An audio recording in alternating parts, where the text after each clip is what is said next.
Hello everyone! Today, magluluto tayo ng chicken gizzard with liver guisado. Magsalang tayo ng 6 cups ng tubig. Then, maglagay tayo ng 1/4 teaspoon ng salt, then 1/4 teaspoon ng ground black pepper. Then, ilagay natin ang ating chicken gizzard or yung ating balunan. Para lumambot ang ating balon-balunan, pakukulan natin ito ng 20 minutes. Takpan natin para mas mabilis lumambot. After 20 minutes, isayin natin sa isang bowl. Then, set aside.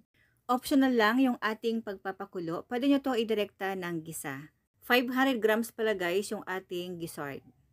Sa isang pan, maglagay tayo ng 3 tablespoon ng cooking oil. Then, sunod natin ang 5 cloves ng garlic. Haluin natin hanggang lumambot yung ating garlic. Then, isang sibuyas and 2 thumbs ng ginger. Haluin natin ulit hanggang sa mag-caramelize yung ating sibuyas. Isunod natin ang 500 grams or 1/2 kilo ng chicken liver. Igigisa lang natin to ng ilang saglit, then tatakpan natin ng 3 minutes.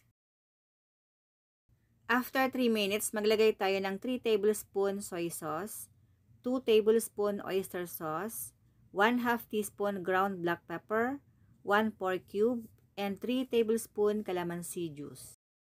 Haluin lang natin mabuti para mag-combine lahat ng ating mga ingredients. Takpan natin ulit for 2 minutes. Ilagay na natin yung ating chicken gizzard or yung ating balon-balunan. Takpan natin ng 3 minutes or hanggang sa lumapot yung ating sauce. Once na lumapot na yung ating sauce, pwede nating ahunin. Then serve and enjoy! Thank you for watching guys!